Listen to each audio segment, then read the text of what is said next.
चलो हम next chapter पे आते हैं। लास्ट किसी को रिमाइंड है आपने क्या पढ़ा था? नहीं सर, मेरे को तो नहीं है क्योंकि क्लास ही नहीं ली थी सर मैंने। तो डिस्प्ले एड्स का थ्योरेटिकल हुआ था। थ्योरेटिकल तो ठीक है, लेकिन क्या हुआ था उसमें? कुछ याद है? कुछ रिकॉल कर पा रहे हो लास्ट क्लास को? हाँ, उसमें आपने सारी जो भी कुछ टेक्निकल चीजें थी पूछी थी उसमें, ये यही सब हमने बताया था उसमें कि वो किस उसमें होता है, उससे क्या क्या, ये सारी चीजें मुझे याद नहीं, लेकिन आपने टेक्निकली उसमें सारा मतलब कि जो टेक्निकल सारे पार्ट से आपने वो बताए थे कि वो कैसे डिफरेंट है बाकी सारे एड से देखो उसमें, और आपको क्या क्या है कि क्या। इसमें गुंजाइश नहीं है कि आप भूल जाओ या आप रिवीजन ना करो। आपका कनेक्शन नहीं बनेगा प्रीवियस क्लास का करंट क्लास के साथ, ठीक है? तो इसमें कोई भी गुंजाइश नहीं है कि आप क्लास भूल जाओ, रिवीजन होना बहुत जरूरी है। अदरवाइज आपको एग्जाम और टफ लगता जाएगा, ठीक है? आप वो क्लास रिवाइज कर लेना एक बारी, तब आपको कनेक्शन अच्छे से बैठेगा। हमारा नेक्स्ट चैप्टर है डिस्प्ले एड में ही, reach users on Google display ads. हम अपने यूजर को, जो हमारा टारगेट ऑडियंस है, उसको हम कैसे रीच करें, ठीक है? Display targeting, Google Display Ads is designed to help you find the right audience. Its targeting options allow you to strategically show your message to users at the right place and the right time. ये कह रहा है कि भाई इसका जो audience बना हुआ है वो ऐसा बना हुआ है कि आपका स्ट्रेटेजिकली एड्स शो हो राइट प्लेस पे और राइट टाइम पे। राइट प्लेस मतलब जो जिस नेटवर्क पे आपका ऑडियंस हो सकता है उसी पार्टनर नेटवर्क पे हो, और राइट टाइम पे हो, जिस जिस टाइम उसको हमारे प्रोडक्ट्स की जरूरत है। ऐसा नहीं है कि हम बाईसाइकिल बेच रहे हैं, वो बाईसाइकिल ले चुका है और हम उसको फिर ऐड दिखा रहे हैं, ठीक है? तो ये इसका इनबिल्ट फीचर है, ये इस तरह से बना हुआ है। ये आपका गूगल जो एड्स है, जो डिस्प्ले एड्स है, जो उसका टारगेटिंग ऑप्शंस हैं, वो इस तरह से बनी हुई है ताकि आपका एक एड स्ट्रेटेजिकली मतलब कि आपकी टारगेटेड लोकेशन और एट द राइट टाइम, ठीक है? जब वो रिसर्च कर रहा है किसी प्रोडक्ट को लेने के लिए, जब वो कंपेयर कर रहा है, मान लो मैं कंपेयर कर रहा हूँ, I am comparing to bicycle companies, it means I am planning to buy. अगर मैं कुछ चीजें कंपेयर कर रहा हूँ तो मैं बाय करने वाला हूँ ना। तो जब मैं कंपैरिजन कर रहा हूँ या मैं प्राइस देख रहा हूँ, तो उस टाइम पे अगर आपका एड दिखेगा तो it is more likely to be converted into leads. तो यही काम गूगल डिस्प्ले एड का टारगेट, जो ऑडियंस टारगेट है, वो काम करता है। अभी नेक्स्ट सवाल आता है, व्हाई डिस्प्ले टारगेटिंग? भाई हम तो एड दिखा रहे हैं, हमने इसको टारगेट करना क्यों है? सबको दिखने दो, ठीक है? आपका सवाल ये भी तो होना चाहिए कि हमें व्हाई डिस्प्ले टारगेटिंग क्यों करना है।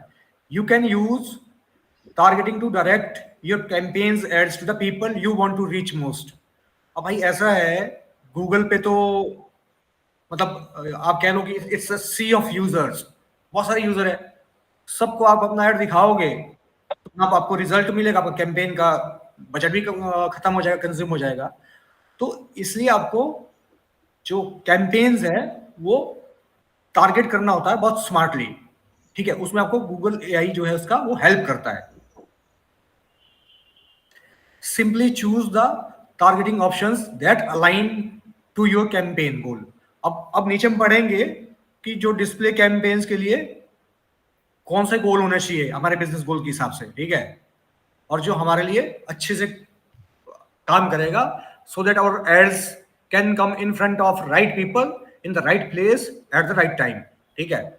ये चीजें, तीनों चीजें मैच करेगी तो ही आपका कैंपेन इफेक्टिव होगा, ठीक है? एग्जाम्पल से समझते हैं। भाई वही हैरी को जो जिस हम बात कर रहे थे पिछले कुछ टाइम से, जो बाइसिकल जिसका स्टोर है बाइसिकल का, Hiroko is the digital marketing manager at Your Adventure, which sells bicycles and cycling gear both online and in brick and mortar locations around the world. Let's explore how Hiroko will be leveraging the three main marketing objectives through her gold display ads campaigns. इसके तीन marketing objective है: build awareness, influence, consideration, drive action.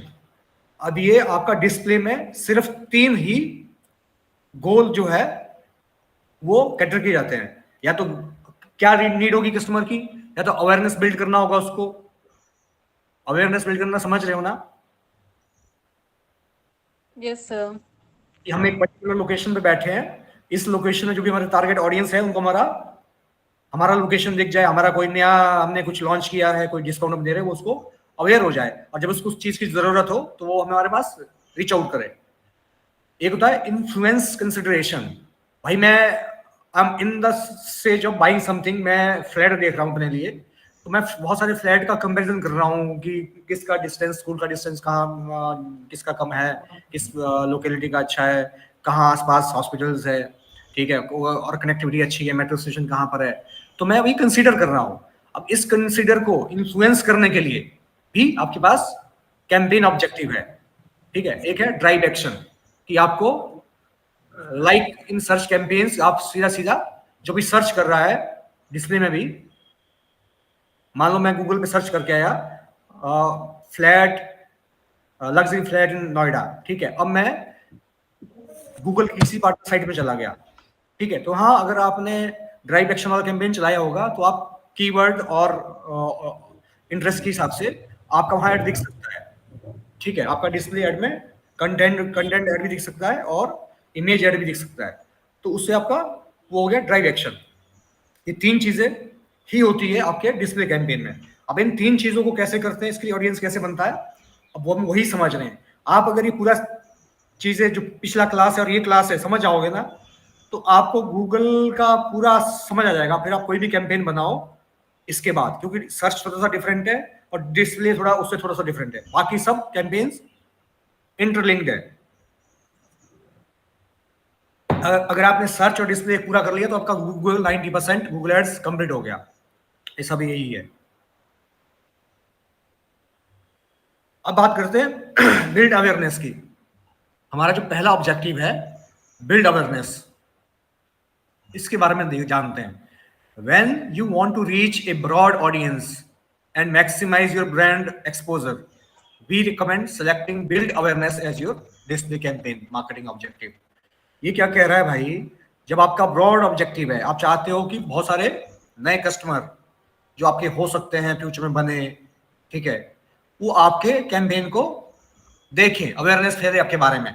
मान लो मेरा एक tile का showroom है, मैं अपने लोकेशन में, मेरा एक पर्टिकुलर लोकेशन है, जैसे मान लो ये, ठीक है। अब मैं इसके अराउंड रेडियस में 30 किलोमीटर या 20 किलोमीटर के रेडियस में मैं सारे यूजर जो कि किस कैटेगरी में है, मेल है चाहे फीमेल है, ठीक है, इस ऑडियंस को, जो इस ऑडियंस यहाँ सर्कल में पड़ती है, जितना भी ऑडियंस है, इनको मैं अपना कैटलॉग, प्रोडक्ट कैटलॉग दिखाना चाहता हूं कि भाई मेरे पास ये डिजाइन हैं, जब आपकी रिक्वायरमेंट हो तो आप बाय कर सकते हो, ठीक है। तो मैं ब्रॉड ऑडियंस को ब्रॉड एक्सपोजर के लिए अपना अवेयरनेस कैंपेन चला रहा हूं। इससे क्या होगा, एक तो ये मेरे बारे में जानेंगे कि मेरा भी एक शोरूम है टाइल का, अगर वो जब भी वो प्लान करेंगे तब भी मेरा कैंपेन चलेगा, और अगर वो कैंपेन नहीं भी चलेगा तो उनके माइंड में रहेगा कि हाँ भाई एक इस नाम का शोरूम जो था उसका एड आती थी और ये इस लोकेशन में है, हम जरा जा करके चेक कर लेते हैं, ठीक है।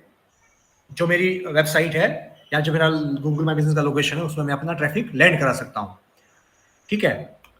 अभी इसी से समझते हैं, ये हीरोको के कॉन्सेप्ट में समझते हैं। Hiroko is expanding her current product offerings by launching a new bicycle line.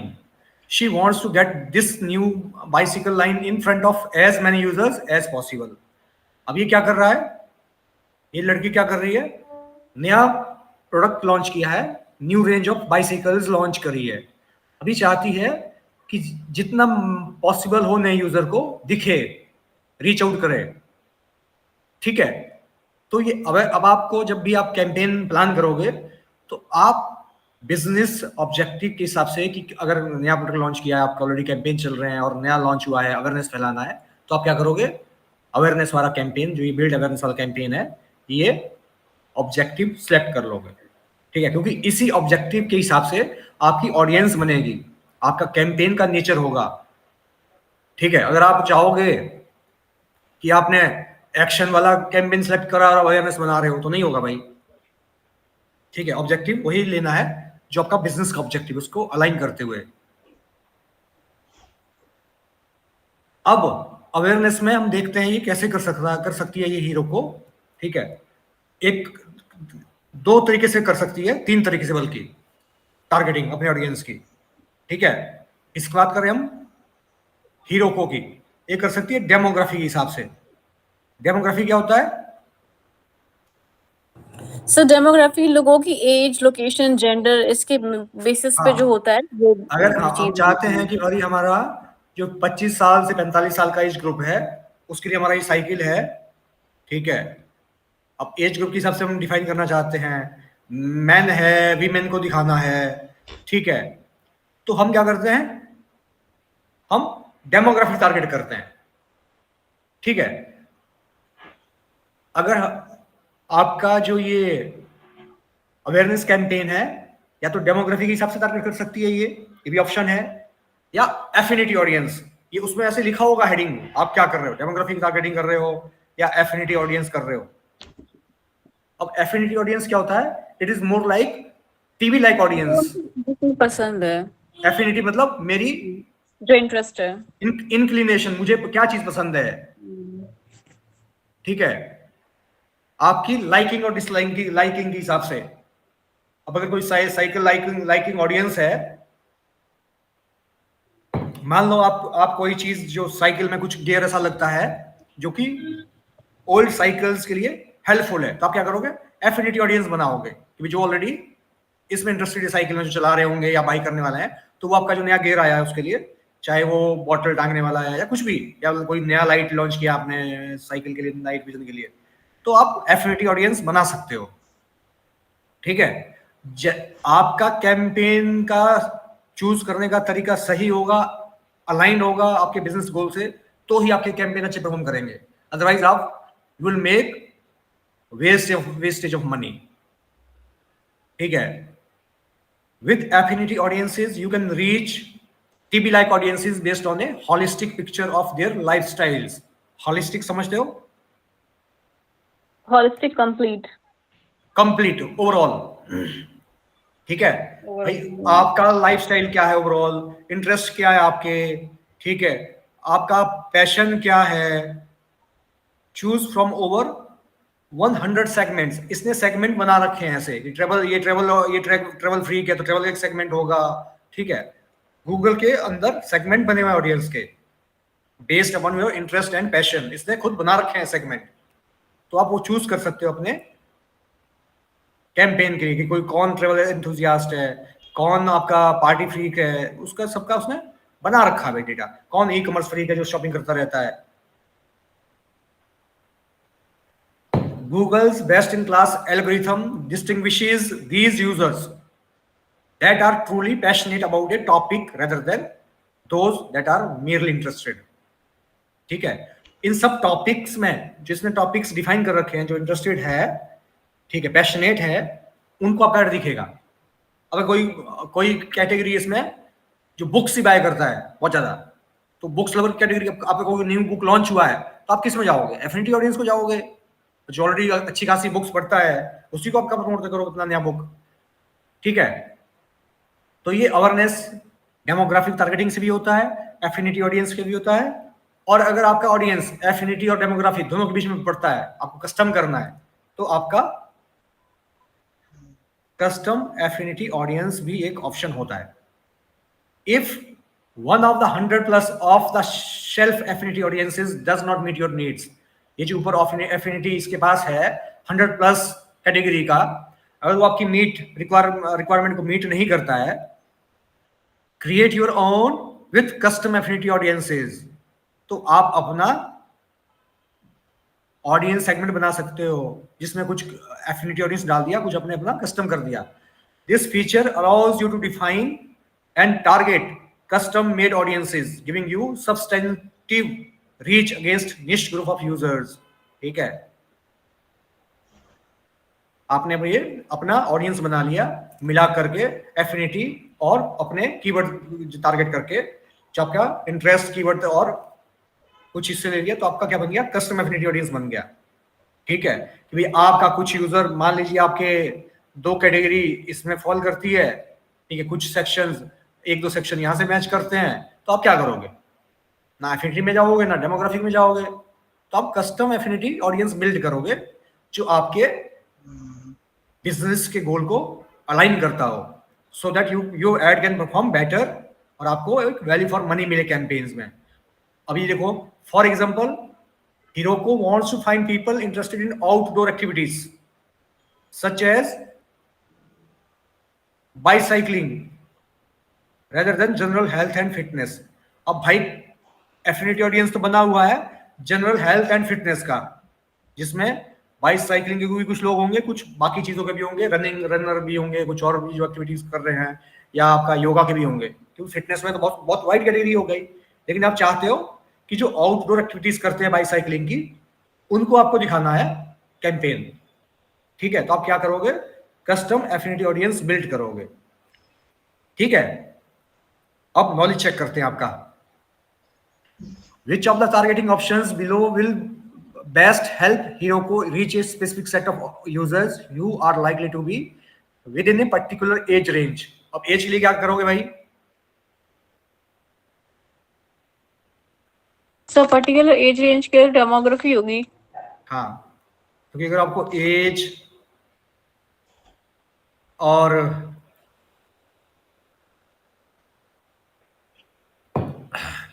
Educational background, mail है फीमेल है, ठीक है, ये सब का अगर टारगेटिंग करना है आपको, तो आपको डेमोग्राफिक कैंपेन्स को टारगेट करना होगा। कस्टम एफिनिटी नहीं, तो आप कौन सा लगाओगे, डेमोग्राफिक। अब दूसरा पढ़ते हैं इन्फ्लुएंस कंसिडरेशन। हमने आपका एक कैंपेन पढ़ लिया, कौन सा पढ़ लिया, अवेयरनेस। अवेयरनेस के अंदर आपने 3 चीजें पढ़ ली। ठीक है, कि अवेयरनेस कैसे बनती है, 3 ऑप्शन है आपके पास, डेमोग्राफिक टारगेटिंग है, एफिनिटी है और कस्टम एफिनिटी है। ठीक है भाई, किसी को कोई डाउट? No sir. तो हम नेक्स्ट आते हैं कंसिडरेशन पे, कि आपको इन्फ्लुएंस कंसिडरेशन, कुछ लोग कंपैरिजन कर रहे हैं, रिसर्च कर रहे हैं। अब वो जो रिसर्च कर रहे हैं किसी पर्टिकुलर प्रोडक्ट्स में, तो आपका भी उनको ऐड दिखे।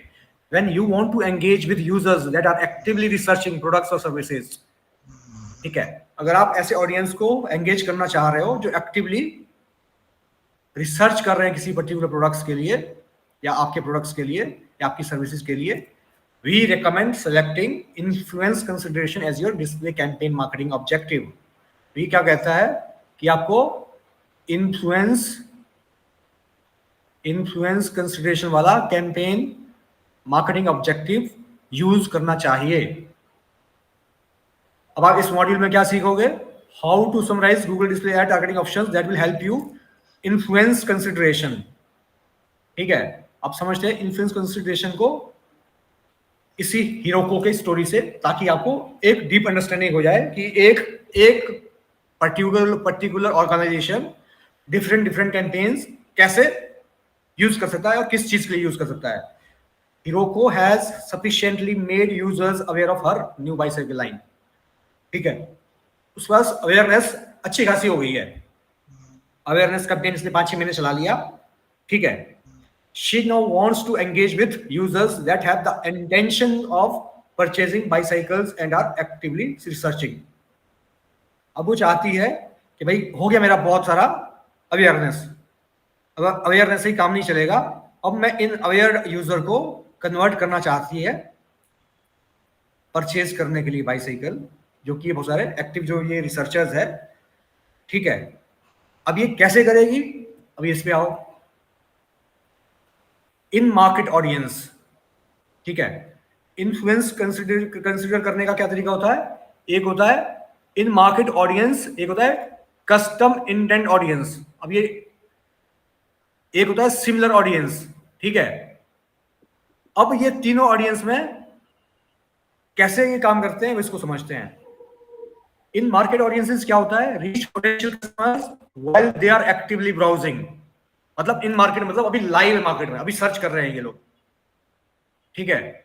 रिसर्चिंग और comparing the types of products you sell and close to a conversion, मतलब ये डेली 2-4 घंटा लगा चुके हैं अभी तक ये किसमें, रिसर्च करने में आपके प्रोडक्ट्स को, ठीक है।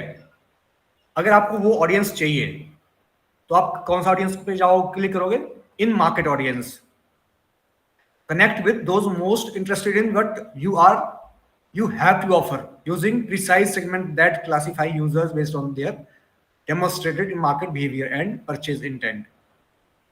अभी देखो how will Heroku use this in market audience, ये एक सेगमेंट बना हुआ है इन मार्केट ऑडियंस का, ठीक है। इन मार्केट ऑडियंस का क्या मतलब है, एक डायनामिक सेगमेंट होता है गूगल डिस्प्ले का जो ये इसका एआई बनाता है, जो आपका प्रोडक्ट्स होगा उस एड के हिसाब से ये आपके ऑडियंस को जो रिसर्च कर रहे हैं एक्टिवली, मान लीजिए आप साइकिल की बात नहीं करते हैं, आप किसी और चीज की बात कर लो, आप कोर्स की बात कर लो, आप डिजिटल मार्केटिंग सीखने के बाद आप कोई बिजनेस शुरू करते हो, आप उसी की बात कर लो।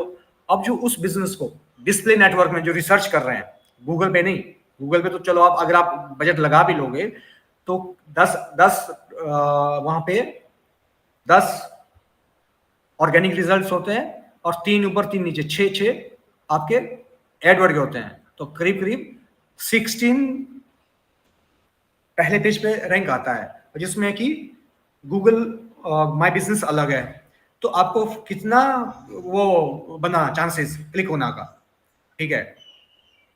आउट ऑफ अगर 16 यूजर आते हैं तो आपके पास 1 यूजर आएगा क्लिक करने का, अगर आप ऐसे देखो मैथमेटिकली। तो आप अगर पूरा बजट भी रखते हो तो आप 1:16 का रेशियो है। अब आप जो ऑडियंस छूट गया वो कहीं ना कहीं किसी ना किसी डिस्प्ले नेटवर्क में गया ना, जो आप वहां ऑडियंस कैटर नहीं कर पाए वो किसी ना किसी प्लेटफॉर्म पे गया रिसर्च करने। अब आप चाहते हो कि उस प्लेटफॉर्म पे हमको जो लोग actively who are looking to buy something, हम उनको अपना कैंपेन दिखे, तो आप क्या करोगे, आप इन मार्केट ऑडियंस के डिस्प्ले कैंपेन चला सकते हो, ठीक है।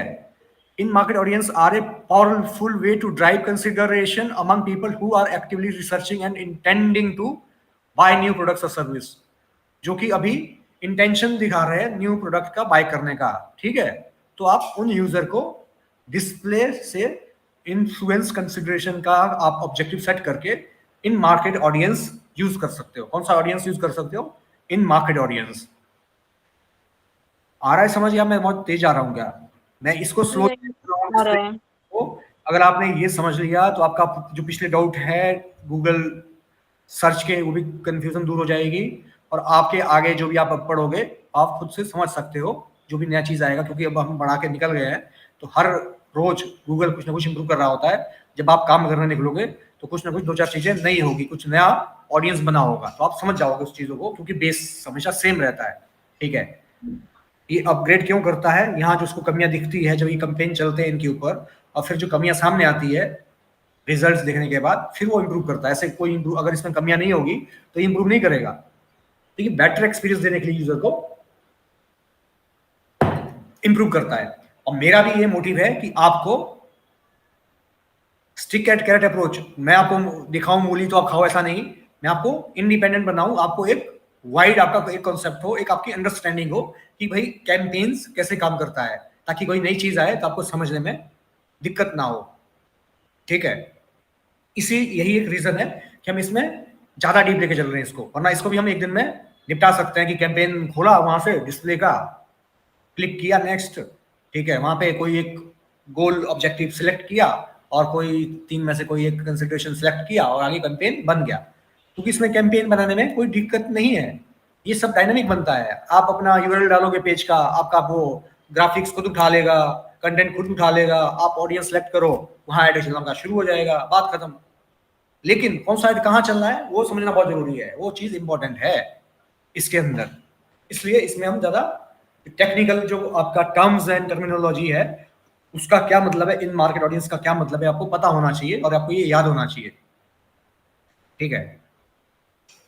In market audience are a powerful way to drive consideration among people who are actively, अच्छा ये हमने कर लिया था, ठीक है। अब ये हिरिको will use them in market audience segment for outdoor recreational equipment, ठीक है। अब होती है कस्टम इंटेंट ऑडियंस। एक थी आपकी इन मार्केट ऑडियंस, हमने कुछ चेंज नहीं करा, जो इसके पास ऑडियंस था, जैसे एफिनिटी ऑडियंस था ना, उसके लिए आपके अवेयरनेस कैंपेन के लिए खुद बंदा बनाया, हमने कुछ नहीं करा था। अगर हमको कुछ करना था हमने कस्टम एफिनिटी बना दिया। ऐसे ही कंसिडरेशन के लिए, मतलब कंसिडरेशन को आप समझो लीड जनरेट करने के लिए डिस्प्ले एड पे, ठीक है, हमारे पास इनबिल्ट सिस्टम था इन मार्केट ऑडियंस का, तो हमने कैंपेन चालू किया, ऑडियंस सेलेक्ट किया, हमारा काम खत्म। लेकिन कहानी में ट्विस्ट है, अगर आपको कस्टम चाहिए, इंटेंट आपको कस्टम करनी है, कस्टम मतलब आप अपने हिसाब से कुछ इनपुट दोगे कि भाई ऐसा नहीं ऐसा, ये भी ले लो, यहां नहीं यहाँ का ऑडियंस भी ले लो, मेरा ऑडियंस इस पोर्टल पे भी जाता है उस पोर्टल में इस पेज में जो ऑडियंस आ रहा है वो मुझे मिले। अगर आपके ऐसे कुछ कस्टम है तो आप कस्टम इंटेंट ऑडियंस, पता है क्या नाम, आपको ये जो मैं बता रहा हूं इसमें मैं भी बहुत एंजॉय करता हूं, पता नहीं क्यों, ये मेरे को भी अच्छा लगता है। इसीलिए एक रीजन है कि मैं छुट्टियां नहीं लेता हूं कि भाई क्लास पोस्टपोन कर लिया जाए, जबकि मेरा इसमें बहुत ज्यादा टाइम लगता है भाई मेरे को, क्योंकि मेरा जो अभी ये जो आपका पीपीटी है, ये अगला बैच अगर मैं अगले महीने भी शुरू करता हूं तो मेरे को रिफ्रेश करना पड़ेगा, क्योंकि कौन सी नई चीज आ जाएगी, जब तक मैं भी ग्रो थ्रू नहीं होऊंगा तो मैं पुराना चीज बढ़ा दूंगा। तो ये आप भी प्रिपेयर रहो कि हर बार आधा घंटा आप इस चीज को दो, ठीक है। जो टाइम आप रील को देते हो 9 से 10 बजे का, वो आप आधा घंटा इन चीजों को दो। इन्फ्लुएंस कंसिडरेशन लिखो, ठीक है, उसका गूगल में ये मतलब है, शायद हो सकता है मेटा भी इस चीज को इम्प्लीमेंट करना चाह रहा हो, क्योंकि सब ये दोनों एक दूसरे को कॉपी करते हैं कि अगर ये इस तरह से कैंपेन चलाता है हम किस तरह से चलाएं। क्योंकि ये मैं क्यों कह पा रहा हूँ, क्योंकि मैंने इन दोनों को डेवलप होते देखा है, ठीक है, मेटा और गूगल को कैंपेन्स को डेवलप होता देखा है कि इन्होंने स्टेज में क्या क्या चेंजेस करे हैं और कैसे ये एक दूसरे से इंटररिलेटेड है। तो बात करते हैं कस्टम इंटेंट ऑडियंस की। If you want to create a tailored audience, tailored समझ रहे हो ना? यस सर, अगर अपने आप हिसाब से कस्टमाइज करना, टुकड़ा यहाँ का टुकड़ा वहां जोड़ना चाह रहे हो कोई, तो आप ऑडियंस को क्या करोगे, टेलर करोगे। That is not covered in one of in market audience segments. अगर भाई आपकी कोई ऑडियंस इन मार्केट सेगमेंट में नहीं आती है, जो आपका इन मार्केट ऑडियंस सेगमेंट है, ठीक है, तो आप क्या करोगे, कस्टम इंटेंट ऑडियंस बनाओगे। कस्टम मतलब अपने रेडीमेड हिसाब से। नहीं, ऑपोजिट टू रेडीमेड, आप अपने हिसाब से पिक एंड चूज करोगे। Custom intent is for you define and reach people that have the intent to purchase. जो आपके प्रोडक्ट्स की परचेज करने की इंटेंट दिखा रहे हैं, उनको डिफाइन करना, अपडेटेड इन रियल टाइम, ये मेन है। सिंपली एंटर कीवर्ड्स और URL that best represent your audience. Custom intent audience कैसे बनेगी भाई? या तो आप कीवर्ड डालोगे अपने प्रोडक्ट्स का, या आप यूआरएल डालोगे जो आपके ऑडियंस को बेटर डिफाइन करती है।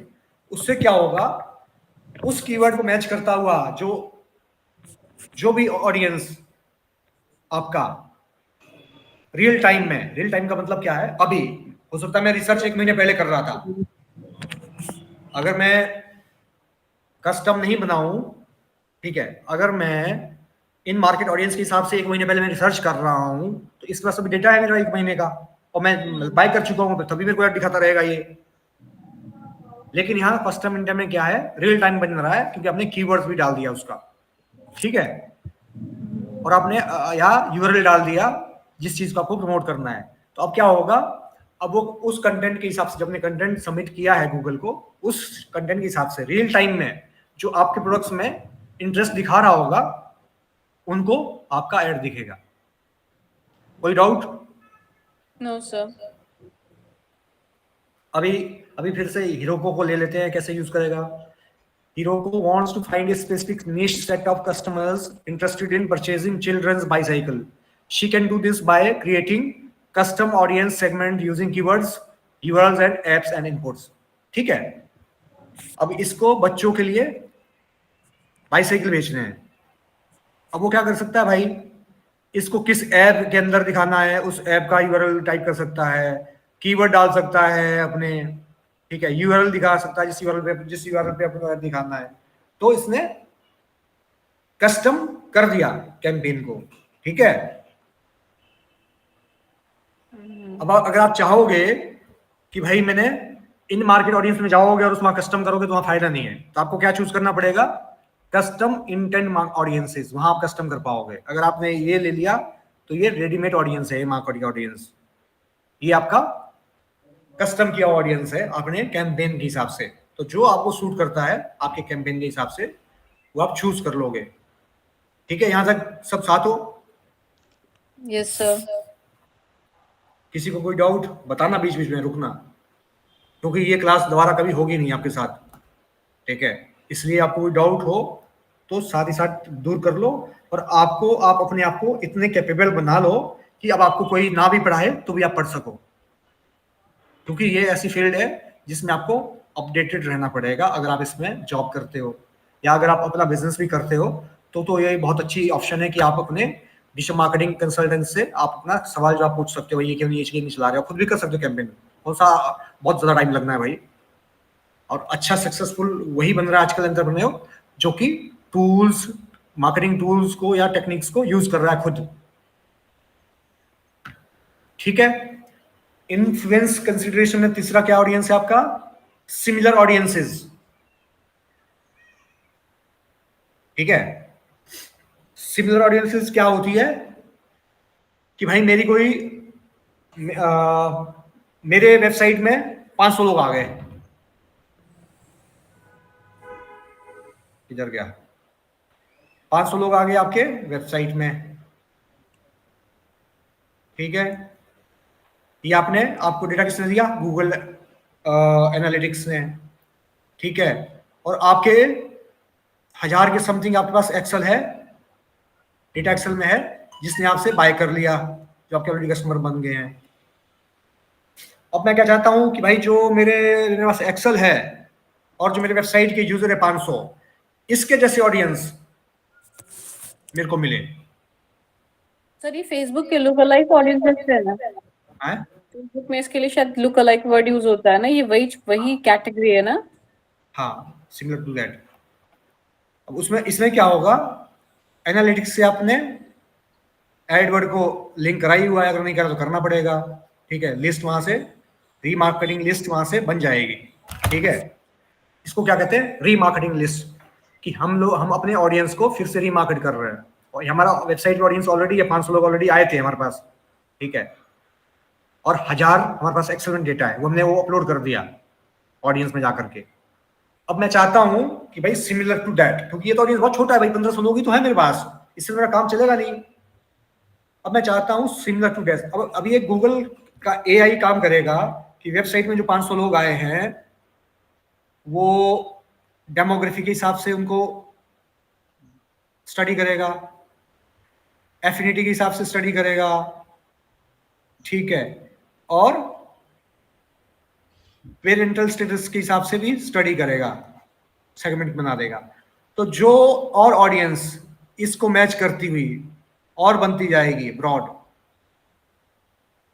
उसको ये इंक्लूड करते जाएगा, और इस ऑडियंस इंक्लूड की ऑडियंस से जो और परचेज करेगा तो फिर ये उससे रिलेटेड ऑडियंस और बढ़ाते जाएगा, तो ये इफेक्ट मल्टीप्लाई होते जाएगा। और उन सब बढ़ने के बाद जो ऑडियंस अच्छी इस पे इंटरेक्ट करके आई, फिर उसको और आगे करता जाएगा। तो ये आपका एटॉमिक सिस्टम की तरह से एटम बम होता है ना, न्यूट्रॉन और प्रोटॉन होते रहते हैं मल्टीप्लाई, ऐसे आपका ये होते जाएगा जिस लोकेशन में आप चाहते हो, क्योंकि आपका लोकेशन तो स्पेसिफिक रहेगा ना। अगर आपका लोकेशन पूरा इंडिया है तो पूरे इंडिया में फैलता जाएगा ये मल्टीप्लिकेशन। अगर आपका दिल्ली एनसीआर है तो ये एनसीआर के अंदर ही रहेगा, उसके बाहर नहीं जाएगा।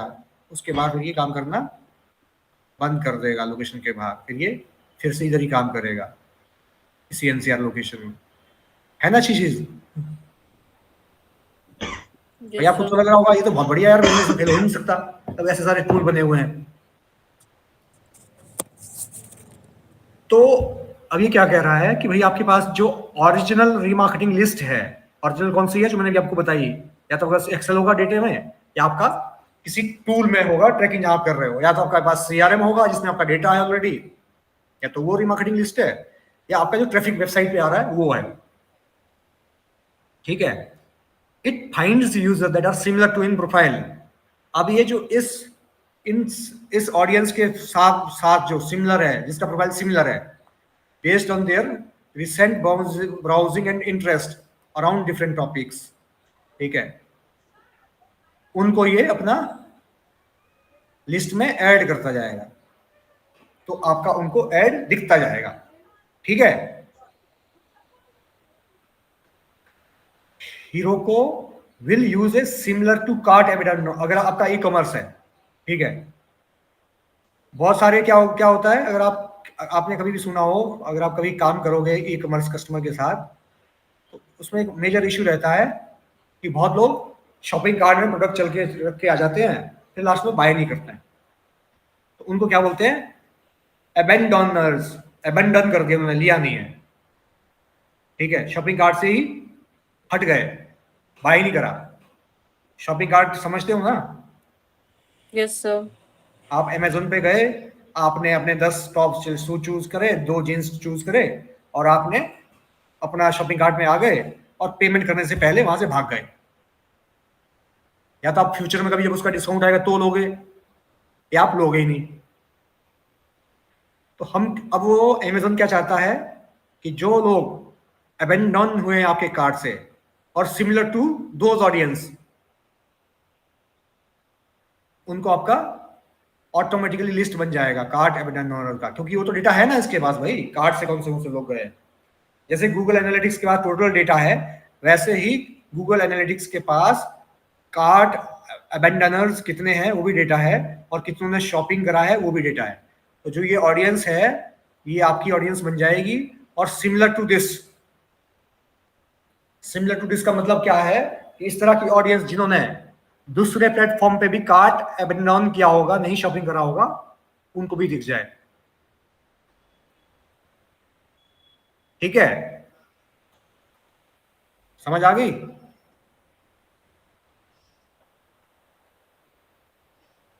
भाई आप यहां तक हो साथ में कि नहीं? Yes sir. स्क्रीन क्लियर दिख रहा है ना? कोई इसमें छोटा तो नहीं दिख रहा? कंटेंट दिख रहा है? नहीं सब तो ठीक है। अभी आपकी नॉलेज चेक करते हैं कौन आंसर देगा। कोई और भी तो आंसर दो यार, आप 3-4 लड़के और भी तो बैठे हैं क्लास में। Which of the following targeting options will help Heroku reach users similar to those on her remarketing list?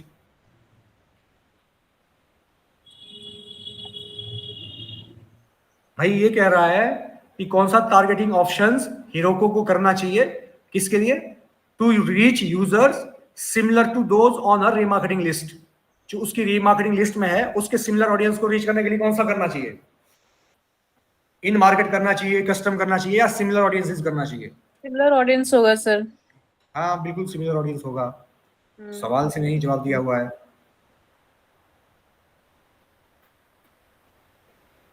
अब तीसरी जो आपका ऑब्जेक्टिव है वो है ड्राइव एक्शन।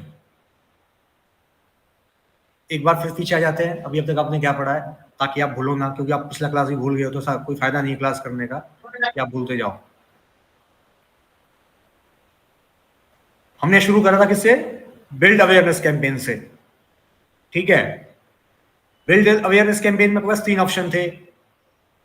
डेमोग्राफी के हिसाब से टारगेट करना, एफिनिटी के हिसाब से, और कस्टम एफिनिटी के हिसाब से। ठीक है, अवेयरनेस के बाद हम आए थे कंसिडरेशन पे। कंसिडरेशन में आपके पास इन मार्केट ऑडियंस था, कस्टम इंटेंट था, और सिमिलर ऑप्शन थे। ठीक है, अब हम आते हैं ड्राइव एक्शन पे। When you want to re-engage with users that have already shown interest in your brand, we recommend selecting drive action as your display campaign marketing objective. ये क्या बोल रहा है? When you want to re-engage, क्या करना आपको? रीएंगेज करना, इसके लिए सिमिलर मार्केटिंग ऑडियंस वाला ऑप्शन है इसके लिए। तो ये जो कैटेगरी Re-engage करना है आपने, जो आपका ऑलरेडी वेबसाइट आ गया था। सिमिलर नहीं करना है हमने, सिमिलर तो हो गया कि इसकी तरह और अलग एडवांस, लेकिन हम चाहते हैं री-एंगेज जो पहले से है सर। 10,000 ऑडियंस अगर आया, 10,000 को री-एंगेज करना है, छोड़ो उसके सिमिलर को। ठीक है भाई, आपका बजट बहुत बड़ा है, आप 10 लाख खर्च कर रहे हो और आपके पास 50,000 यूजर आए हैं, जिसमें से सिर्फ बाय तो 5,000 नहीं करा है, तो 45,000 को क्यों छोड़ रहे हो? उन 45,000 को हमने री-एंगेज करना है। ठीक है, सिमिलर हो जाएगा। सिमिलर ऑडियंस वाला इसमें कैटेगरी होगा।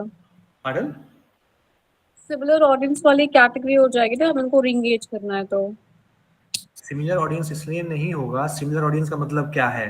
सिमिलर ऑडियंस का मतलब है कि आपका नाम प्रियंका है, आप ड्रीम विजन की वेबसाइट पे आए, अब प्रियंका जैसी लड़की आ जो और ये कोर्स करना चाहती है, वो सिमिलर ऑडियंस हो गया।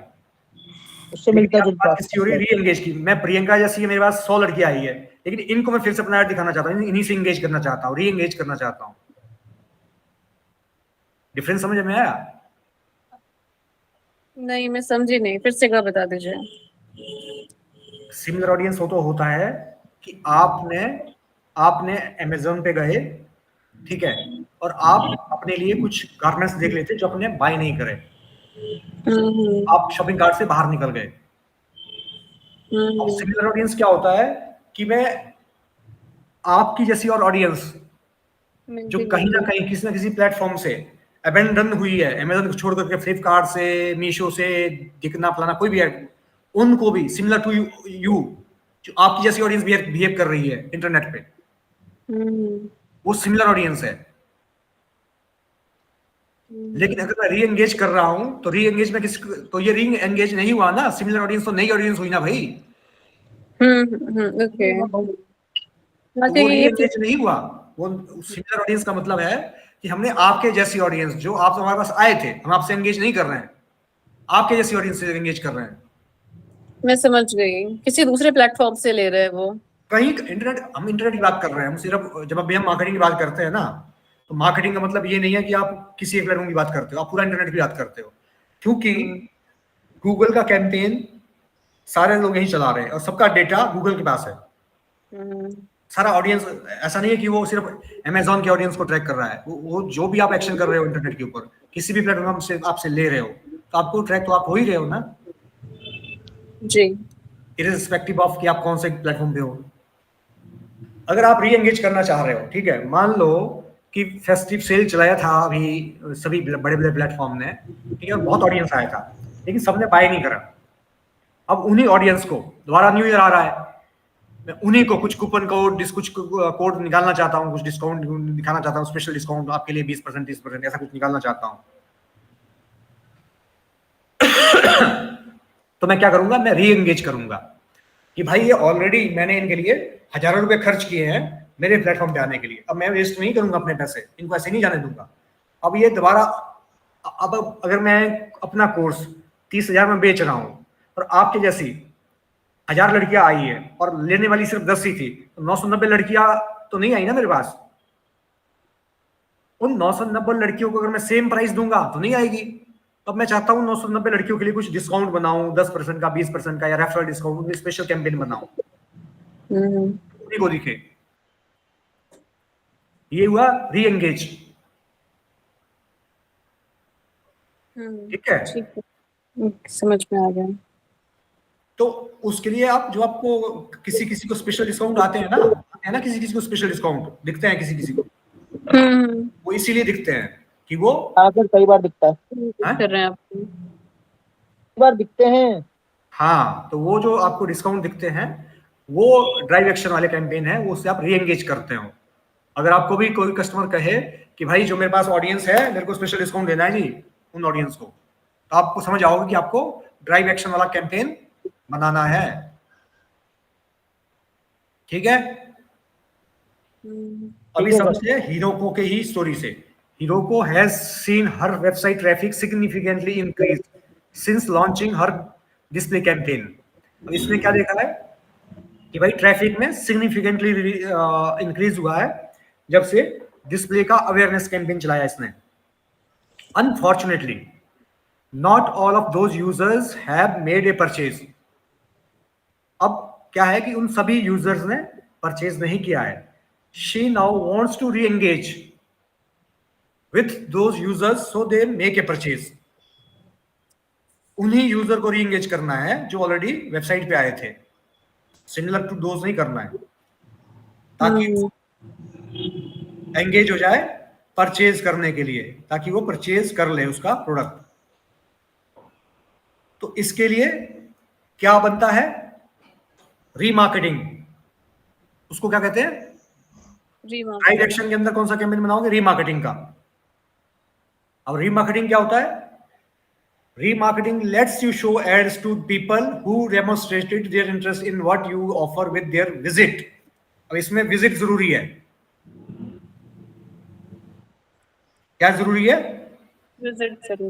Visit to your website.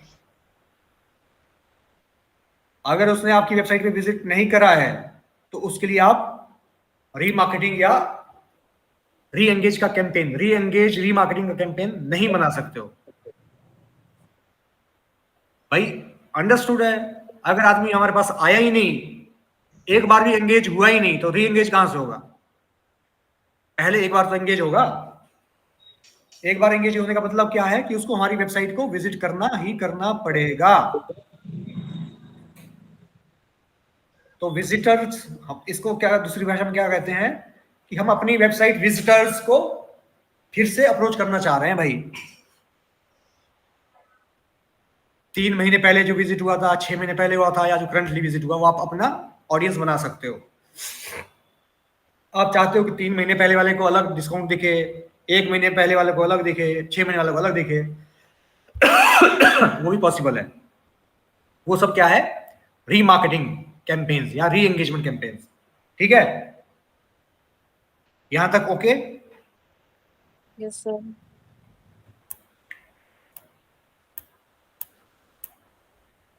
अब जो रीमार्केटिंग कैंपेन्स होते हैं, एक होता है स्टैंडर्ड रीमार्केटिंग कैंपेन, एक होता है डायनामिक रीमार्केटिंग कैंपेन। ठीक है,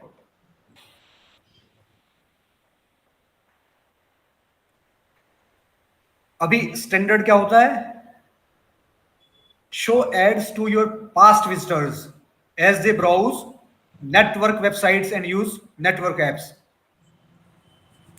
अब स्टैंडर्ड रीमार्केटिंग होता है कि आपके जो विजिटर्स थे, पास्ट विजिटर्स थे पिछले 2 महीने के, 3 महीने के, अब वो कोई भी वेबसाइट ब्राउज कर रहे होंगे या नेटवर्क ऐप या कोई भी ऐप में जा रहे होंगे, तो उनको आपका ऐड दिखेगा। समझ आया?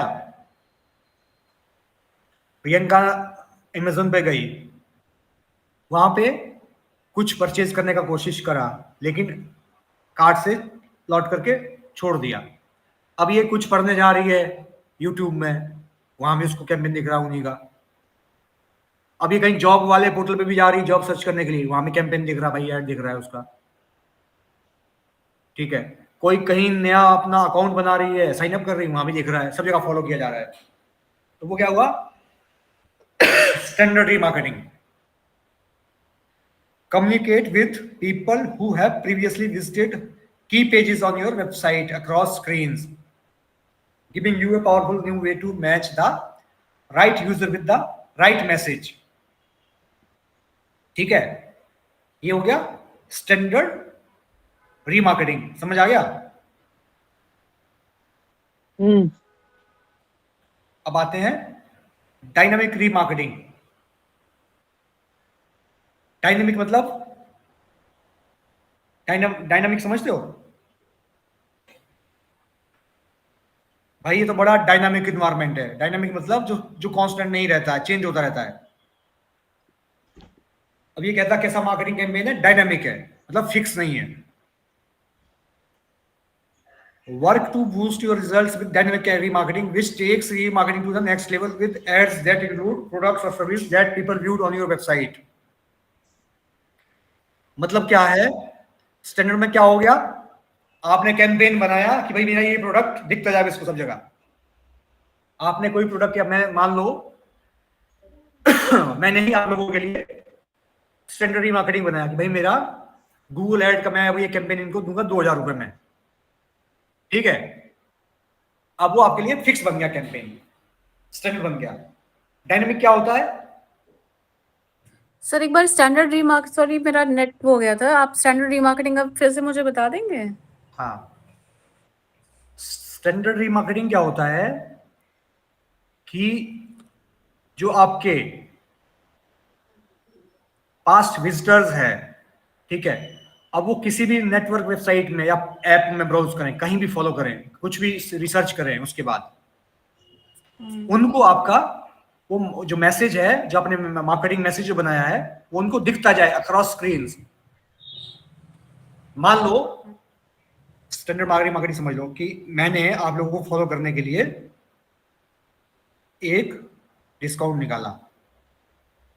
क्या निकाला? गूगल एड्स का डिस्काउंट निकाला कि भाई मेरा जो 15,000 का कोर्स है वो मैं 15,000 में नहीं दे रहा हूं, 5,000 में दे रहा हूं, ठीक है। अब आप 1000 लोग बच्चे थे, आप लोग गए जॉब ढूंढने, वहां भी मेरा ऐड आ गया। आप लोग गए कहीं शॉपिंग करने, वहां भी मेरा साइड में ऐड दिख गया आपको। आप कोई आर्टिकल पढ़ रहे हो, वहां भी ऐड दिख गया। ये हो गया स्टैंडर्ड मार्केटिंग ऐड, ठीक है। मेरा ऐड फिक्स है, 15,000 वाला यही ऐड चलेगा, कुछ और दूसरा ऐड नहीं चलेगा। अब आते हैं डायनामिक में। अब इसका क्या मतलब है? आपके प्रोडक्ट और services that you will use on your website create dynamically generated display ads with products data pulled from the pre uploaded feeds. ये देख लो, अब ये डायनामिक मतलब चेंज होने वाले कैंपेन्स है, कंटेंट चेंज हो रहा भाई। 5,000 रेगुलर नहीं दिख रहा है। इसका मतलब क्या है कि कहां यूज होते हैं? जिसमें आपका शॉपिंग प्रोडक्ट्स है। आपने जब आप 5 दिन पहले आए थे जीन्स लेने, आप ब्राउज कर रहे थे जीन्स को, लेकिन आपने नहीं लिया, इसका मतलब आपको पसंद नहीं आया होगा भाई 5 दिन पहले, ठीक है। अब मेरे पास क्या हुआ कि मैंने 10 नए डिजाइन आ गए जीन्स के। अब मैं चाहता हूं ना ये 10 डिजाइन भी आपको दिखे। अब जो कैटेगरी मैंने डायनामिक रीमार्केटिंग कैंपेन में डाली होगी, वो खुद प्रोडक्ट्स को अलग अलग दिखाता जाएगा मुझे। कभी कौन सा जीन कार्ड दिखाएगा, कभी कौन सा जीन कार्ड दिखाएगा, फिक्स नहीं रहेगा। अभी इसने नए वाले दिखा दिए, फिर और मेरे पास जो 5 जीन थे उसके आपको दिखा दिया, फिर अलग दिखा डिजाइन का दिखा दिया, अलग कलर वाला दिखा दिया 15 का। तो क्या हुआ कि एड आपका चेंज होता जा रहा है, फिक्स नहीं रहा है, डायनामिक है, ठीक है भाई। आपके पास 5,000 जीन्स के मॉडल है, डिफरेंट टाइप्स ऑफ कलर्स, और वो तो आप 5 ही ऐड क्यों, 5 ही जीन्स क्यों दिखाओगे? आप तो सारे दिखाना चाहोगे ना। Hello, yes sir. आपके पास इन्वेंट्री बहुत ज्यादा है, ठीक है। अब वो अगर आप स्टैंडर्ड बनाते हो, स्टैंडर्ड रीमार्केटिंग कैंपेन बनाते हो, तब तो आपका जो फिक्स आपने बना दिया वही दिखेगा उसको। लेकिन आप चाहते हो कि गूगल खुद ही आपके वेबसाइट से जितनी भी सारी उस सेगमेंट में इन्वेंट्री है, उस सब इन्वेंट्री को मिक्स मैच करते हुए खुद ही ऐड, अलग अलग ऐड बनाता जाए। और जो ऐड बेटर परफॉर्म कर रहा होगा उस ऐड पे वो एंगेजमेंट खुद ही बढ़ाता जाए, उसका मर्जी है वो, ठीक है। ये मतलब है डायनामिक रीमार्केटिंग का, समझ गए? Yes sir. थोड़ा आवाज कम आ रहा है, क्या बात है? Yes sir. डाउट रह रहा तो बताओ। नहीं नहीं, डाउट नहीं है। अच्छा, अब एक और नॉलेज चेक करते हैं। Which of the following remarketing options is a better fit for Hiroko if she does not have a data feed? भाई अगर उसके पास डेटा फीड नहीं है तो क्या करेगी वो? तो स्टैंडर्ड ही डालेगी। डेटा फीड समझ रहे हो? डेटा फीड डेटा फीड मतलब कि और बाकी डिटेल्स या फिर आपके पास पहले से डेटा हो जिसमें से वो कुछ एक्सप्लोर कर सके। डेटा फीड मतलब जैसे ई कॉमर्स डेटा होता है ना, हम्म। प्रोडक्ट्स का डेटा फीड नहीं है तो क्या करेगी? तो स्टैंडर्ड कैंपेन चलाएगी और क्या करेगी? जब डेटा ही नहीं है तो डायनामिक चल नहीं सकता भाई, ऑप्शन ही नहीं है, हम्म। स्टैंडर्ड चलाएगी। जैसे हमारा हमारा केस है, हम लोग हमारे पास डेटा फीड नहीं है हमारा कोर्स फिक्स है। अगर मैं ई कॉमर्स बना लूं और डिफरेंट डिफरेंट कोर्स बना दूं, 500 का अलग, 100 का अलग, 200 का अलग, सबके अलग सेगमेंट, भाई वीडियो से रिकॉर्डेड वीडियो से पढ़ना तो 100 रुपए का कोर्स है, मेरे साथ पढ़ना है तो 5000 का कोर्स है, लाइव पढ़ना तो 10,000 का कोर्स है। तो डेटा फीड हो गया मेरे पास, डेटा फीड है तो मेरे पास ऑप्शन है कि मैं फिर डायनामिक कैंपेन चला सकता हूं, डायनामिक रीमार्केटिंग। जब मेरे पास डेटा फीड है ही नहीं तो ये ऑप्शन एनेबल हो गया, डिसेबल हो गया, सिर्फ एक बचता है स्टैंडर्ड मार्केटिंग का। ठीक है, अब डाउट क्लियर हुआ? Yes sir. स्टैंडर्ड और कस्टमाइज चीजें, कस्टमाइज चीजें, डेटा फीड मतलब कस्टमाइज करके भी कुछ भी अब सेल कर रहे हैं, ये ऐसा कुछ। डेटा फीड मतलब कि मेरे पास मल्टीपल, एक चीज के मल्टीपल मल्टीपल ऑप्शंस ऑप्शन। हाँ। है। अब वो कुछ भी ले लो मेरे उस ऑप्शंस में से, तो मैं डायनामिक रीमार्केटिंग बना सकता हूँ। ठीक है, और जब मेरे पास ऑप्शन ही एक है तो मैं क्या डायनामिक करूंगा उसको? फिर मेरे को स्टैंडर्ड रीमार्केटिंग बनाना पड़ेगा।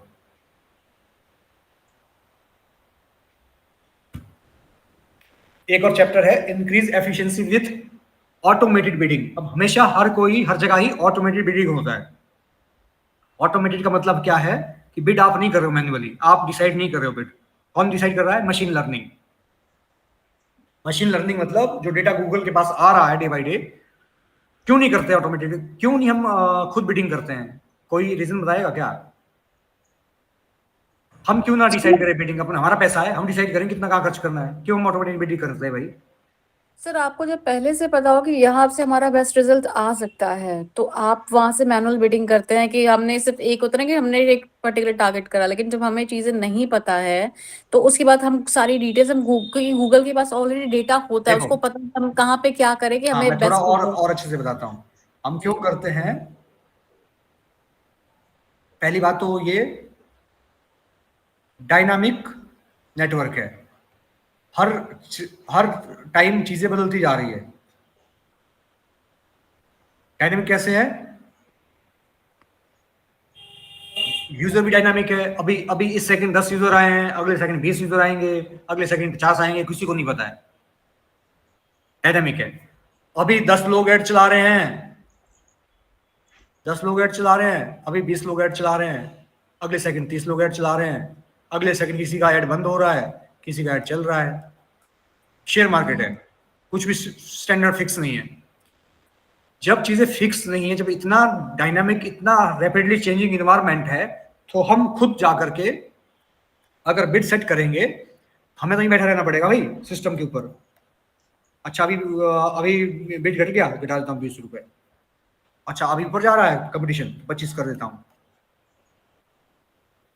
तो ह्यूमन इंटरफेरेंस को रोकने के लिए, एफिशिएंसी बढ़ाने के लिए, लैग टाइम को घटाने के लिए ऑटोमेटेड बिडिंग करी जाती है, ताकि सिस्टम का जो आपका डेटा है वो यूज हो। वो जैसे ही कोई ट्रैफिक कंपटीशन बढ़ा, इसने अगले ही सर्च के लिए आपका बढ़ा दिया। जैसे ही कंपटीशन घटा, इसने अगले सेकंड घटा दिया, खुद ही घटा दिया। जो काम आदमी कर सकता था गलतियों के साथ, वो इसने बिना गलतियों से कर दिया। अब बिडिंग इज ए की success factor for online marketing. अब भाई कितने क्लिक्स आएंगे, कितने कम पैसों में आएंगे, वो सब यही डिसाइड करता है। तो ये की फैक्टर है आपकी सक्सेस का। And the bid strategy you choose directly influences how your campaigns perform and how visible your ads are in the unique moments that are important to your business. अब automated bidding है तो कि unique movements क्या है, कब high traffic है, कौन से टाइम ज्यादा कन्वर्जन होता है, ये सब उसको बताए। तो उस टाइम किस लोकेशन में ज्यादा कन्वर्जन आ रही है आपके लिए, कौन सी लोकेशन में नहीं आ रही है, तो उस हिसाब से वो बिड आपकी ऊपर नीचे करता रहता है। Google Ads automated bidding is an enterprise class solution that helps advertisers automatically set bids based on performance goals। ठीक है, जो आपका परफॉर्मेंस गोल है उसके बेस पे ये बिड ऊपर नीचे करता रहता है। Google Ads offers several bid strategies that are tailored to your marketing goals and different types of campaigns. Depending on your focus, you can determine which strategy is best for you। अब इसमें भी automatic bidding के अलग अलग system है। पहला क्या है,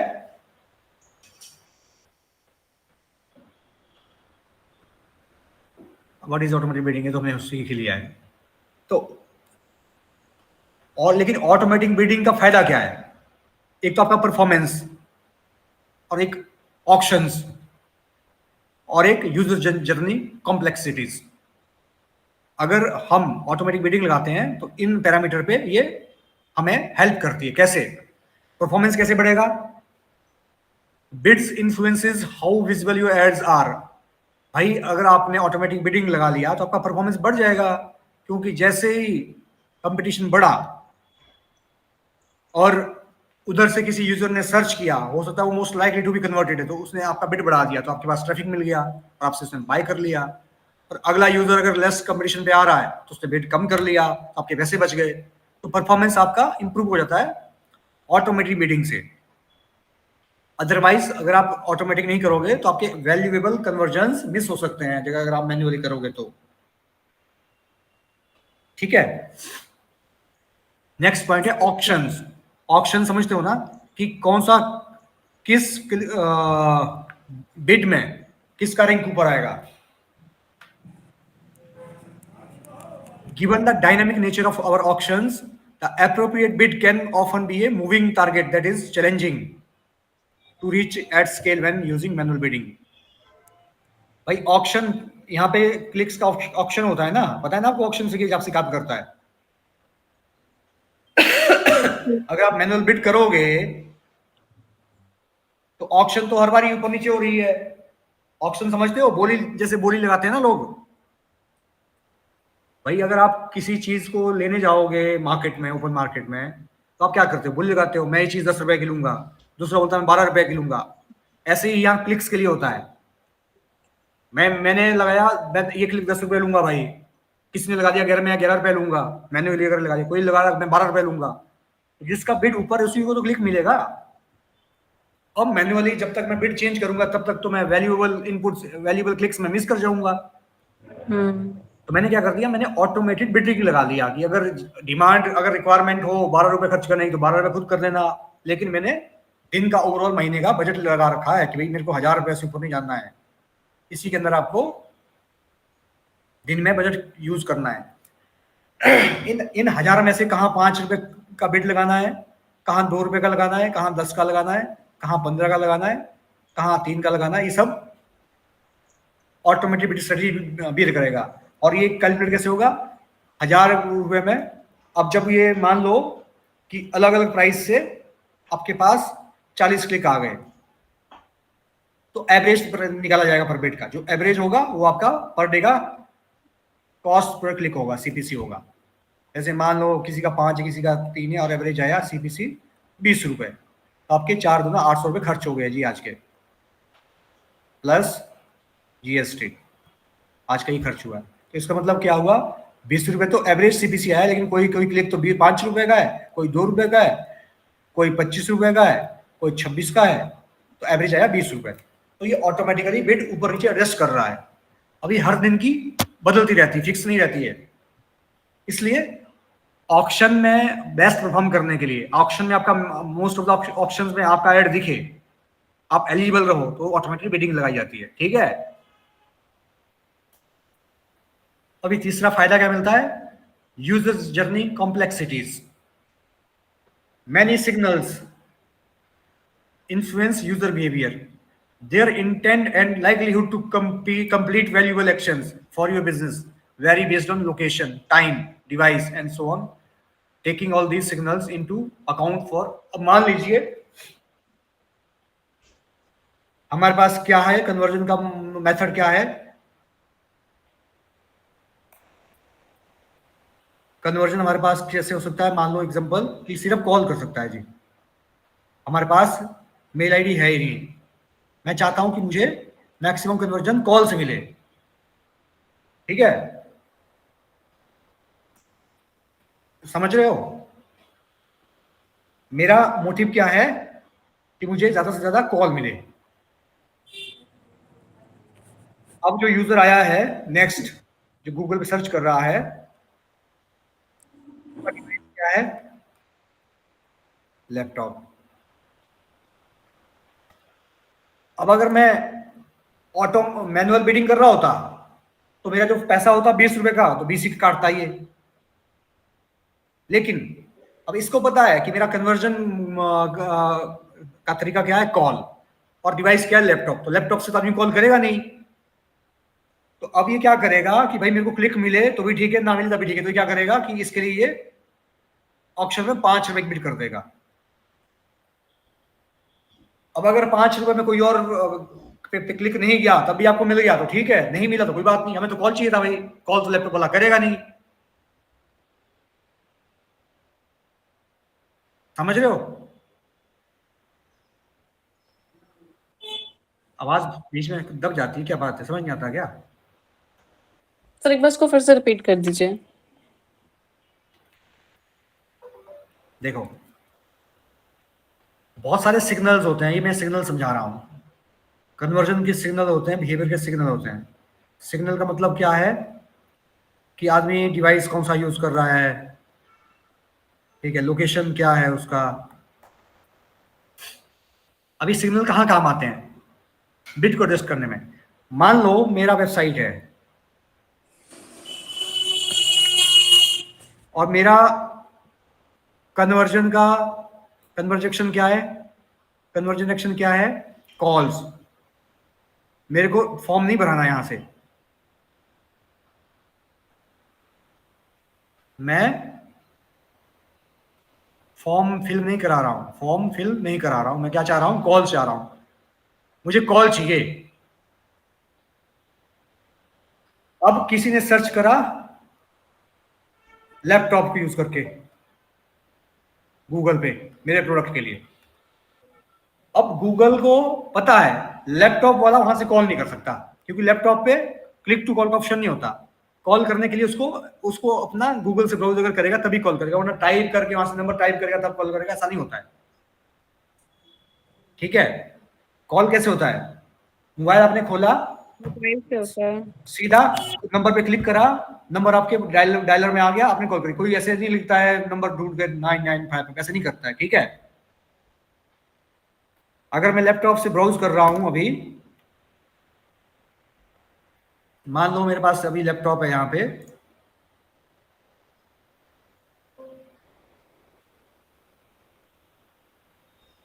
और मैं इधर आया, सिक्स सिग्मा ट्रेनिंग नोएडा से लिखा,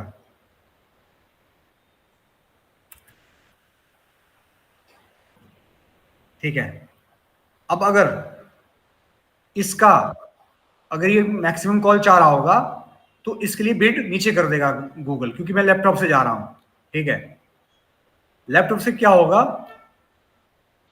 कि यहां पे मुझे कॉल जनरेट नहीं होगा, यहां से मैं यहां जा रहा हूं ऐसे वेबसाइट में, तो क्विक कॉल अगर मैं करता हूं ना यहां से ऐसे, तो ये क्या बोलता है कि भाई आपका यहां से नहीं कॉल होगा, क्योंकि आपने लैपटॉप से क्लिक किया है। अगर मैं यही वेबसाइट मोबाइल से खोलता तो मैं क्विक कॉल, ये तो क्विक कॉल बैक है, इसमें एक नंबर भी कहीं होगा ना,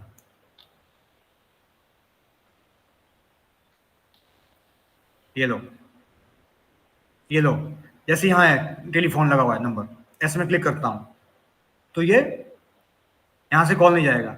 अगर मैं सेम चीज मोबाइल में क्लिक खोलता हूं तो मैं जैसे यहाँ क्लिक करूंगा ना, नंबर पे ऐसे टैप करूंगा मोबाइल से ऐसे, तो सीधा कॉल का ऑप्शन आ जाएगा, तो गूगल सिग्नल्स को आइडेंटिफाई करता है, ठीक है।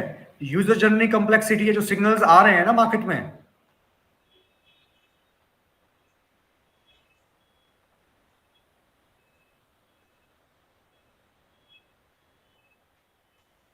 ये उसी सिग्नल्स के हिसाब से, यूजर कॉम्प्लेक्सिटी के हिसाब से कौन सा डिवाइस कर रहा है किस लोकेशन पे, उस हिसाब से आपके, इसलिए ऑटोमेटेड बिडिंग इस हिसाब से बेनिफिशियल है कि परफॉर्मेंस आपका बढ़िया हो जाएगा, ऑप्शन आपका अप टू डेट हो जाएगा, और यूजर की जो कॉम्प्लेक्सिटी है उसके हिसाब से बिड ऊपर नीचे कर लेगा। स्मार्ट बिडिंग, इसलिए इसको स्मार्ट बिडिंग भी कहते हैं, ठीक है। अब समझ आया? Yes sir. Yes sir. Benefits of Google smart bidding. अब बेनिफिट क्या है इसके? The goal of any marketing campaign is to reach the right user with the right message. हर किसी का गोल क्या होता है? हर किसी का गोल ये होता है कि राइट यूजर को जाना है विद राइट मैसेज और एट द राइट टाइम, जब वो ले रहा हो उसी time. As consumers spend across multiple devices, the customer journey has become more complex and so has setting bids based on each users context. ये कह रहा है भाई कि अब इतना ज्यादा इंटरनेट वास्ट हो चुका है और यूजर इतने ज्यादा अलग अलग प्लेटफॉर्म पे जाता है और इतना डायनामिक इन्वायरमेंट हो गया है कि आप मैनुअली बिड एडजस्ट कर ही नहीं सकते हो। इसलिए ऑटोमेटेड बिडिंग जरूरी है। Google Ads automated bidding helps solve this challenge by automatically setting bids based on performance goals. Smart bidding is a set of automatic bidding strategies that use machine learning. Machine learning ही तो है ये भाई। अब अगर उसको पता चल रहा है किसको दिखाना किसको नहीं दिखाना, तो क्या है? मशीन लर्निंग है ना।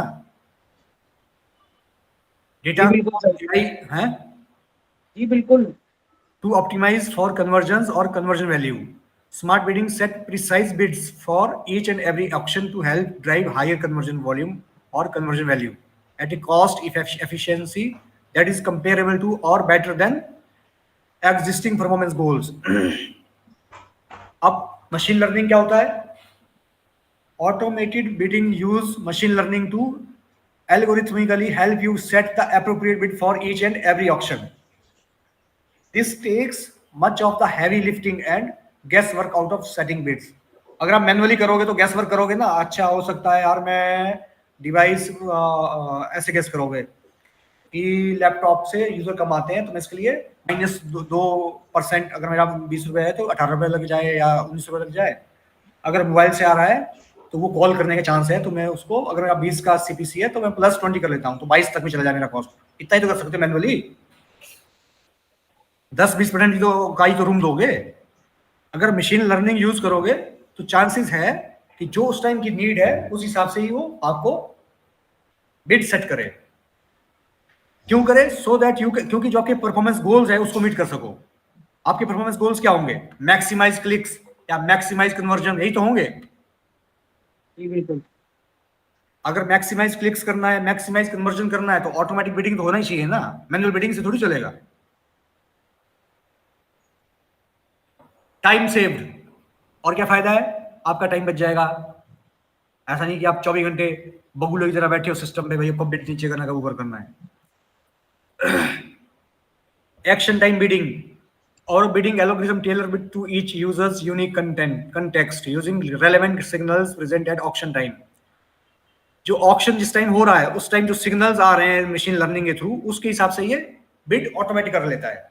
This is a unique capability in the market as it allows for bid differentiation with a high degree of precision based on conversion opportunity of each action. Depths of signals used and cross analysis. कौन से signal use करता है ये automatic bidding में? Our algorithms integrate a large variety of signals. Signals किसको कह रहे हैं? जो बिडिंग को इन्फ्लुएंस कर रहा है, जो चीजें ये बिड ऊपर नीचे क्यों कर रहा है उसको ये सिग्नल बोलता है, ठीक है। They also go a step beyond traditional signal analysis bye recognising and adjusting for meaningful interactions between combinations of signals while constantly considering new ones. अब आपका नॉलेज चेक करते हैं ऑटोमेटिक बिडिंग के हिसाब से। What are some of the benefits of leveraging Google Ads smart bidding strategies? अगर आप smart bidding करोगे तो क्या होगा? ऑक्शन टाइम बिडिंग होगा, मशीन लर्निंग होगा, या मैनुअल कंट्रोल होगा? क्या होगा? क्या फायदे हैं भाई स्मार्ट बिडिंग के? एक एक करके देखते हैं। ऑक्शन टाइम बिडिंग होगा? यस होगा। मशीन लर्निंग बिल्कुल होगा। ऑक्शन टाइम बिडिंग होता क्या है, एक बार ये बता दीजिए। ऑक्शन टाइम बिडिंग अभी तो बताया कि जिस टाइम ऑक्शन करना है ना, मान लीजिए हर ऑक्शन कब करते हो आप? जब कोई सर्च ट्रिगर होती है।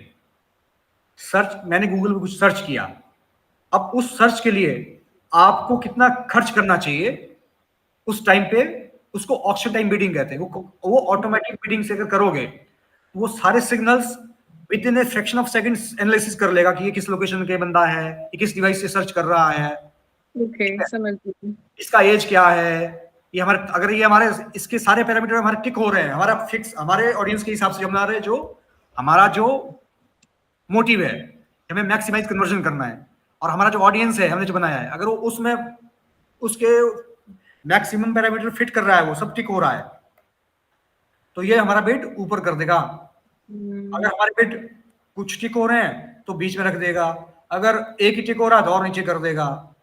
इस हिसाब से ये काम करता है। जो सिग्नल्स मिलेंगे ना उस टाइम, सिग्नल समझ रहे हो? सिग्नल का Yes, मतलब है कि भाई जो हमने कैंपेन बनाया है, उस कैंपेन में हमने कुछ ऑडियंस बनाई थी, कुछ पैरामीटर सेट किए थे, उन पैरामीटर जब वो सर्च कर रहा है, वो बंदा वो उस पैरामीटर में फॉलो कर रहा है, अगर वो हमने 9 पैरामीटर दिए, 8 में फॉलो कर रहा है तो क्या बिड रखना है, अगर 6 में फॉलो कर रहा है तो क्या बिड रखना है, 3 पैरामीटर फॉलो कर क्या बिड रखना है, उस हिसाब से वो bidding with the time, same time वो ऊपर नीचे करता है कैंपेन को।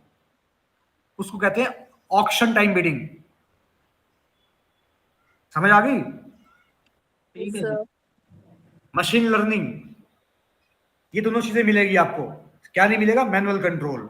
आप खुद कंट्रोल नहीं कर पा रहे हो खर्च करने को, कि मैं 5 रुपए खर्च करूं इस बिड के लिए या 3 रुपए खर्च करूं, जबकि आप ओवरऑल आपने कंट्रोल किया, पर डे का आपको 1000 ही खर्च करना है, वो तो कंट्रोल में है, कोई दिक्कत नहीं उसका, उसकी बात नहीं कर रहे हैं। लेकिन जो आप हर क्लिक के लिए, बिड का मतलब क्या है? बजट की बात नहीं कर रहे हैं, बिड की बात कर रहे हैं। बिड ये बजट है और ये बिड है जो आप हर क्लिक के लिए खर्च कर रहे हो। ठीक है?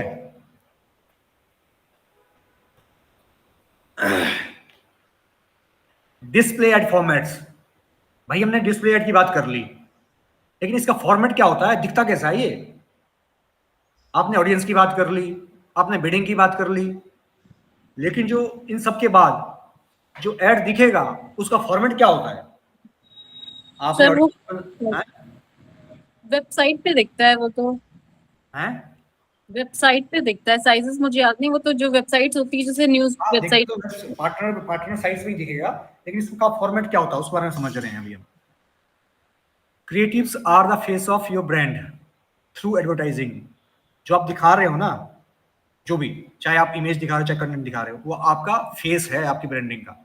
आप कितना अच्छा दिखा रहे हो वो भी कन्वर्जन पे डिपेंड करता है, उससे भी कन्वर्जन बढ़ती घटती है। So you want to make sure they represent you well.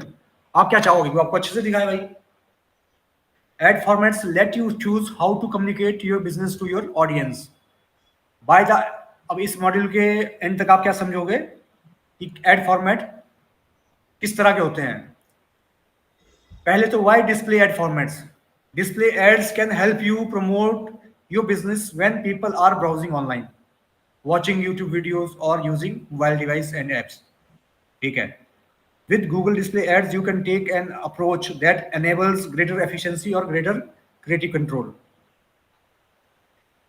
या तो efficiency, आपको क्या चाहिए? Efficiency और control चाहिए ना डिस्प्ले में।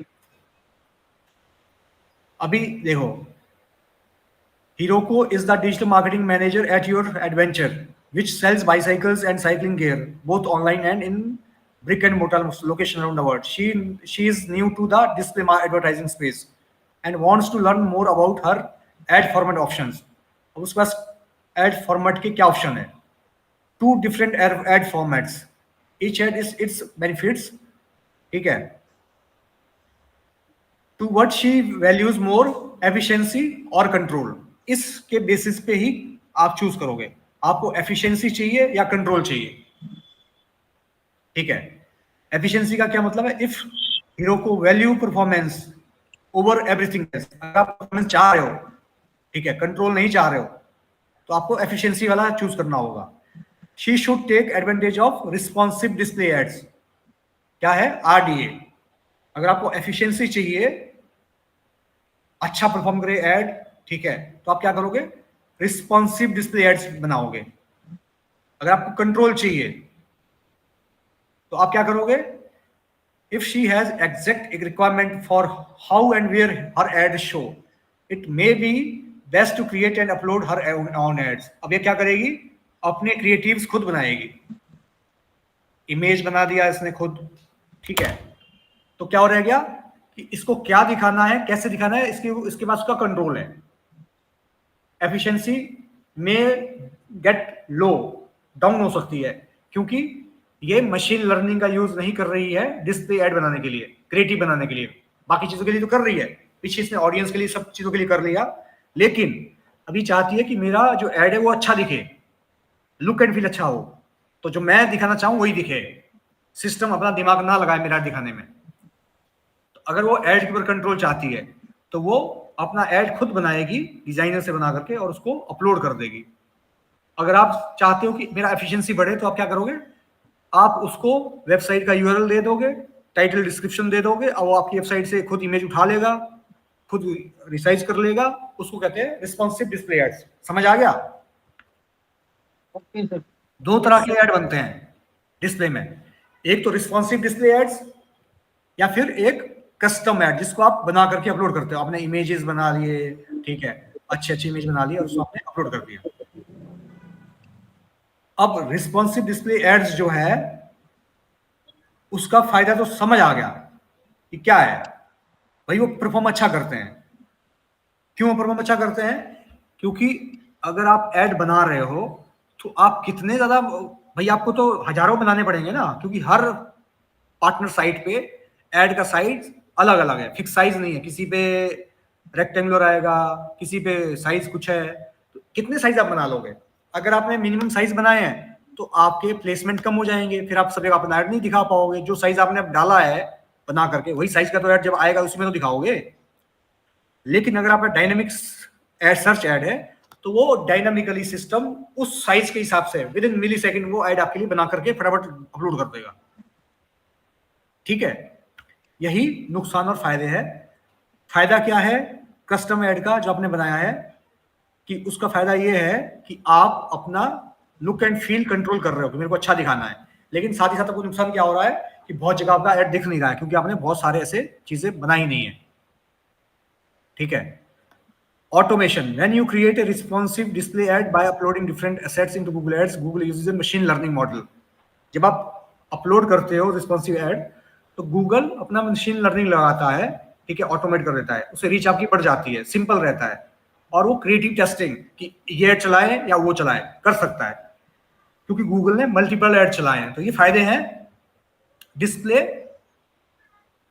ऐड में। अगर आप डायनेमिक डिस्प्ले बना रहे हो, अगर आप गूगल को ऑप्शन दे रहे हो चूज करने का, ठीक है। अब अपलोडेड ऐड के में क्या नुकसान है भाई?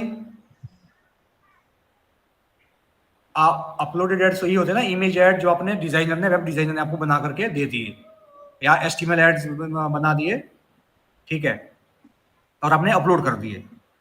अब इसका फायदा क्या है? फायदा तो ये है कि आपने कंट्रोल कर दिया कि कैसे दिखेगा, आपने लुक एंड फील कंट्रोल कर दिया, ये फायदा है, अच्छा दिख गया।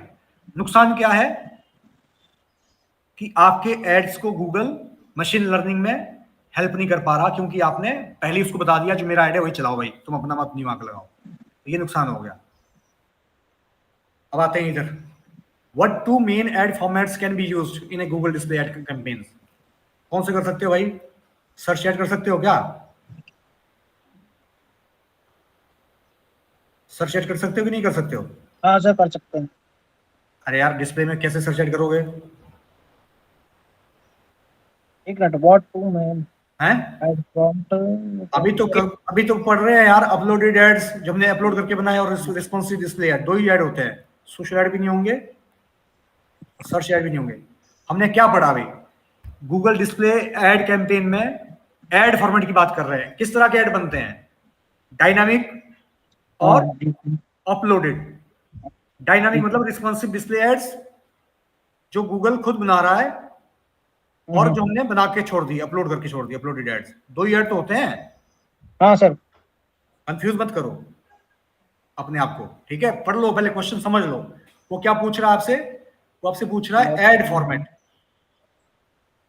ऐड फॉर्मेट को क्या होते हैं? ऐड फॉर्मेट ये जो भी हम पढ़ रहे थे यहाँ पे, रिस्पॉन्सिव डिस्प्ले एड्स, और दूसरा कौन सा था जो खुद बनाया आपने और अपलोड कर दिया, वो होते हैं ऐड फॉर्मेट, ठीक है? जी sir. Which of the 3 following options are benefits of using responsive display ads? अब देखो, अगर आप रिस्पॉन्सिव डिस्प्ले ऐड कर रहे हो तो आपको क्या फायदा है, क्या बेनिफिट है?